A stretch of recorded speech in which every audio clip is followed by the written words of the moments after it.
Մենք փորձում ենք կանխել Հայաստանի եւ Ադրբեջանի միջև հակամարտության ռիսկը, Ամերիկայի հայ դատի հանձնախմբի փոխանցմամբ հայտարարել է ԱՄՆ պետքարտուղար Մարկո Ռուբիոն։ Պետքարտուղարը հայտարարել է նաեւ, որ հայ գերիների ազատ արձակումը Միացյալ Նահանգների շարունակական դիվանագիտական ջանքերի կարևոր բաղադրիչ է, որը ուղղված է Ադրբեջանի եւ Հայաստանի միջև խաղաղություն հաստատելուն։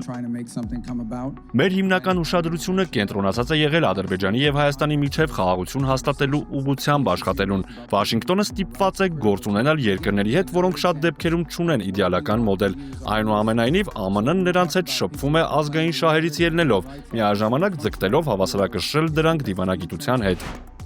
Միջազգայնագետ Սուրեն Սարգսյանը անդրադարձել է կոնգրեսի արտաքին հարաբերությունների հանձնաժողովի լսումների ժամանակ ԱՄՆ պետքարտուղար Մարկո Ռուբիոյի հայտարարության կարևորությանը։ Ի պատասխան կոնգրեսական Սմիթի հարցի Ռուբիոն պատասխանում է, ինչ վերաբերում է Ադրբեջանին, մեր հիմնական ուշադրությունը կենտրոնացած է Ադրբեջանի եւ Հայաստանի միջև խաղաղություն հաստատելու վրա։ Ըստ միջազգայնագետի նախ պետք է հաշվի առնել, որ Ռուբիոն ոչ միայն պետքարտուղարը, այլև Թրամփի ազգային անվտանգության հարցերով խորհրդականի պաշտոնակատարը։ Ըստ էության նա ղեկավարում է երկու մրցակից կառույց, որոնց մոտեցումները փաստորեն նույնական են։ Ինտերվենցիայի վտանգը Ռուբիոն իրական է գնահատում։ Իրականում այս պահին ամերիկյան հետաքրքրությունն այն է, որ Հարավային Կովկասում հարաբերական անդոր լինի, քանի դեռ Վաշինգտոնը բանակցում է Թեհրանի եւ Մոսկվայի հետ։ Միաժամանակ Թրամփի աշխարհին խաղաղություն բերողի դիրքավորումը նույնպես ենթադրում է, որ Վաշինգտոնին լրացուցիչ գլխացավանքներ պետք չեն, մանավանդ զինված հակամարտությունների տեսքով։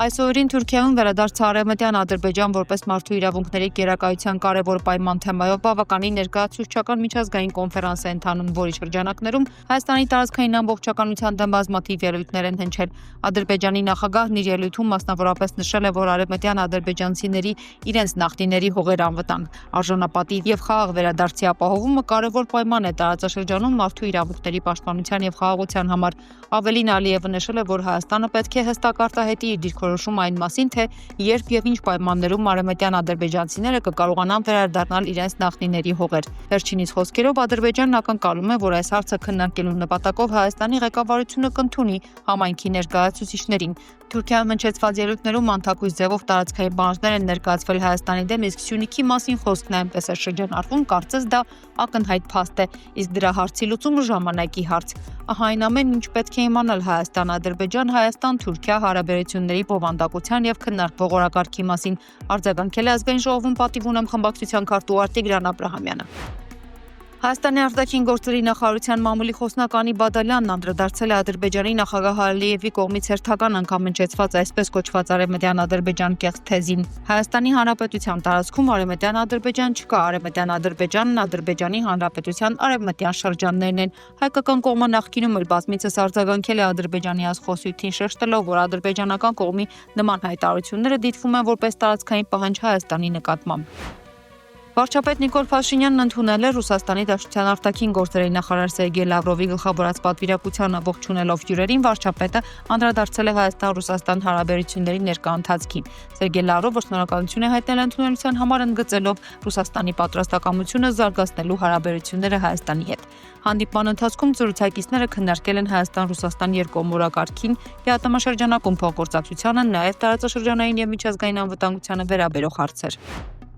Այս ֆոնին վարչապետ Նիկոլ Փաշինյանն ընդունել է Արևելյան Եվրոպայի եւ Կենտրոնական Ասիայի երկրներում հավատարմագրված Եվրոպական միության դեսպաններին, որոնք այցելել են Հայաստան։ Վարչապետը ողջունել է դեսպանների այցը եւ նման ձևաչափով հանդիպումների անցկացումը, քննարկվել են Հայաստան-Եվրամիություն հարաբերությունների փոխգործակցության ու հետագա զարգացման, նաեւ ժողովրդավարական բարեփոխումների օրակարգին վերաբերող հարցեր։ Անդրադարձ է կատարվել տարածաշրջանում տեղի ունեցող զարգացումներին, մասնավորապես Հայաստանի եւ Ադրբեջանի միջև խաղաղության գործընթացին։ Դեսպանները կարևորել են Հայաստանի կառավարության ջանքերը տարածաշրջանում կայունության եւ խաղաղության ապահովման, նաեւ ժողովրդավարական բարեփոխումների հետեւողական առաջխաղման ուղղությամբ։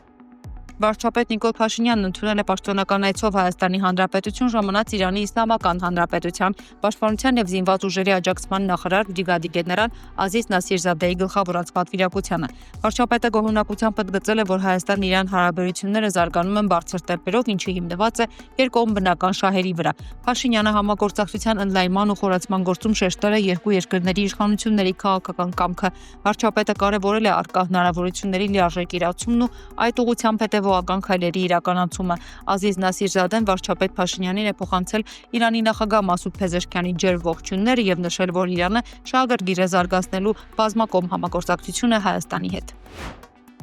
Իրանի պաշտպանության նախարարի այցը Հայաստան շատ դրական եւ արդյունավետ էր, այցը ցույց է տալիս, որ մեր հարաբերությունները ձեռք են բերել ռազմավարական բնույթ բոլոր ոլորտներում մեր հարաբերությունները զարգացում են ապրում, Սյունիքում ասել է Հայաստանում Իրանի արտակարգ եւ լիազոր դեսպան Մեհդի Սոբհանին։ Ըստ դեսպանի բնականաբար Թեհրանն աջակցում է խաղաղությանը, նաեւ աջակցել է Հայաստանի ու Ադրբեջանի միջև խաղաղության բանակցություններին ու կշարունակի աջակցել։ Կարծում ենք, որ խաղաղության համաձայնագրի ստորագրումը բխում է երկու երկրների եւ նաեւ տարածաշրջանի շահերից։ Պատրաստ ենք մեր նպաստը բերել այդ համաձայնագրի ստորագրման գործին։ Մենք նախկինում ողջունել ենք Հայաստանի վարչապետի խաղաղության խաչմերուկ նախագիծը։ Սա կարող է տարածաշրջանի ապաշրջափակման առիթ դառնալ։ Դա կնպաստի տարածաշրջանի բարգավաճմանը, տնտեսության հիմքը տրանսպորտն է եւ սա կարող է նպաստել տարածաշրջանում փոխադրումներին։ Դուք գիտեք, որ մենք դեմ չենք ապաշրջափակմանը։ Մեր դիրքորոշումը գիտեք, բայց ցանկացած ապաշրջափակում պետք է լինի Հայաստանի ազգային ինքնիշխանության ներքո։ Այդ նախագիծն էլ ես կարծում եմ կնպաստի տարածաշրջանում ապրանքների տեղափոխմանը։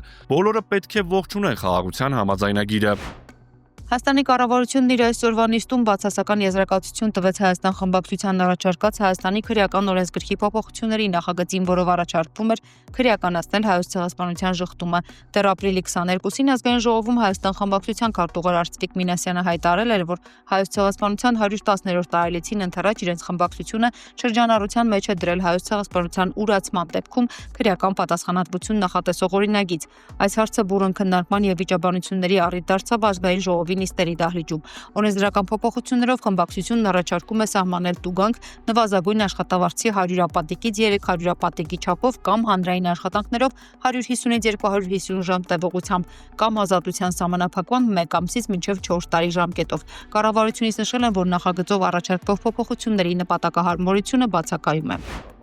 Հայաստանում շատ ծնողներ իրենց երեխաներին զրկում են Հայաստանի քաղաքացիությունից, որ չծառայեն բանակում։ Կառավարության այսօրվա նիստում ասել է պաշտպանության նախարար Սուրեն Պապիկյանը։ Ըստ նրա խոսքը հազարների մասին է, բայց ինքը ազգային անվտանգության նկատառումներից ելնելով կոնկրետ թվեր չի նշի։ Պապիկյանի խոսքով ընդունելով կրճատ զինվորական ծառայության մասին նախագիծը հնարավորություն կտրվի, որ այն քաղաքացիները, ովքեր անվտանգությունից ելնելով փորձել են տարբեր ճանապարհներով բանակից ազատվել, բոլորի հետ հավասար Հայաստանի զինված ուժերում գոնե կրճատ ժամկետով ծառայություն անցնեն։ Օրենքի նախագծով առաջարկվում է 24 ամսից պակաս ժամկետով զինվորական ծառայության անցնելու հնարավորություն։ 1 ամիս ժամկետով ծառայության անցնելու դեպքում վճարելով 20 միլիոն դրամ եւ 6 ամիս ժամկետով անցնելու դեպքում 15 միլիոն դրամ պետական բյուջե վճարելու պայմանով։ Այս մասին կառավարության նիստում հայտնել է պաշտպանության նախարար Սուրեն Պապիկյանը, ներկայացնելով համապատասխան օրինագիծը։ Նրա խոսքով պարտադիր զինվորական ծառայության անցնելու առավելագույն տարիքը 27-ի փոխարեն սահմանվելու է 37 տարի։ Նոր նախագծով առաջարկվում է նաեւ մինչև 16 տարեկան Հայաստանի քաղաքացիությունից դուրս գալու համար արական սեռի քաղաքացիների համար դիմում ներկայացնելու պետական турքի գումարը սահմանել 15 միլիոն դրամ։ Պապիկյանն առաջարկել է պարտադիր զինծառայություն անցնելու առավելագույն սահմանային տարիքը նախատեսել 32 տարեկանը։ Այդ առաջարկություններով օրինագիծը կներկայացվի ազգային ժողովի քննարկմանը։ Այս կետը մեզ համար սկզբունքային էր այն առումով, որ չնայած բարեփոխումը նպատակ ունի զորակոչիկների թիվը ավելացնել եւ տարբեր ճանապարհներով զորակոչից խուսափելու հնարավորությունները սահմանափակել, ընդհանուր ամբողջությամբ արգելափակել, որպեսզի այն գումարները, որոնք տարբեր ուղիներով հոսում են տարբեր տեղեր, դրանք մտնեն պետական գանձարան եւ նույն ժամանակ մեզ հնարավորություն տան մեծացնելու պրոֆեսիոնալ բանակի հնարավորությունները եւ թվաքանակը։ Ես պիտի հիշեցնեմ, որ այս նախագծի մի մասը դեռևս 2022 թվականին կառավարության կողմից էր հենց առաջարկվել եւ հետագայում դրա մի մասը արկախվեց 2022 թվականի սեպտեմբերի դեպքերով պայմանավորված։ Այն ժամանակ էր, որ մեր կողմից ընդունվեց Պաշտպան հայրենիաց ծրագիրը, որը ենթադրում է, որ այն ժամկետային զինծառայողը, որը 5 տարով պայմանագիր կնքի Պաշտպանության նախարարության հետ, ծառայությունից հետո կստանա նաև 5 միլիոն դրամ պարգևավճար։ Եվ այստեղից էլ այս թվերը, խոսքը վերաբերում է 18 եւ 24 միլիոն դրամ կառավարության առաջարկությունների, որը ենթադրելու է, որ հնարավոր կարճ ժամկետով ծառայելու պարագայում, երբ գումար կվճարեն պետական բյուջե,